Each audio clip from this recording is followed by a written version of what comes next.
হযরত আল্লামা শাহ আব্দুল হামিদ পীর সাহেব মদফুর দামাত বরকাতুহুম, মঞ্চ উপবিষ্ট এদেশের তৌহিদি জনতার আধ্যাত্মিক রাহবার, হিফাজুল ইসলাম বাংলাদেশের সংগ্রামী আমির, মুজাহিদে মিল্লাত হযরত আল্লামা শাহ মুহিবুল্লাহ বাবুনগরী জিদাত মাআলিকুম সহ শীর্ষ উলামায়ে ইকরাম, সমবেত তৌহিদি জনতা, কথা একটাই, কাদিয়ানীদেরকে রাষ্ট্রীয়ভাবে অমুসলিম ঘোষণা করার আন্দোলনকে বেগবান করতে হবে।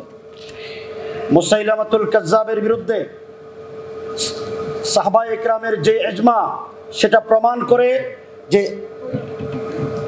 খতমে নবুয়তকে যারা অস্বীকার করে তাদের বিরুদ্ধে লড়াই করা ছাড়া, যুদ্ধ করা ছাড়া, রক্ত দেওয়া ছাড়া তাদেরকে দমানো যাবে না।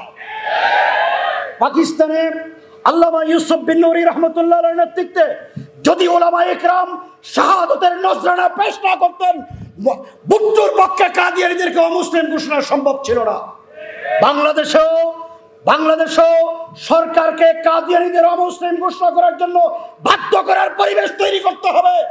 আমরা হলে মিটিং করব, মিছিল করব, সেই সাধারণ আন্দোলন দিয়ে তাদেরকে দমানো যাবে না, অমুসলিম ঘোষণা করা যাবে না। কঠিন কঠোর আন্দোলনের কর্মসূচি নিয়ে মাঠে নামতে হবে, মাঠে থাকতে হবে। কাদিয়ানীদেরকে অমুসলিম ঘোষণা করে আমরা ঘরে ফিরে যাব। সেই প্রতিজ্ঞা করতে পারলেই কাদিয়ানীর অমুসলিম ঘোষণা করা হবে। এই প্রত্যাশা রেখে আমার বক্তব্য শেষ করছি। আসসালামু আলাইকুম ওয়া রাহমাতুল্লাহ।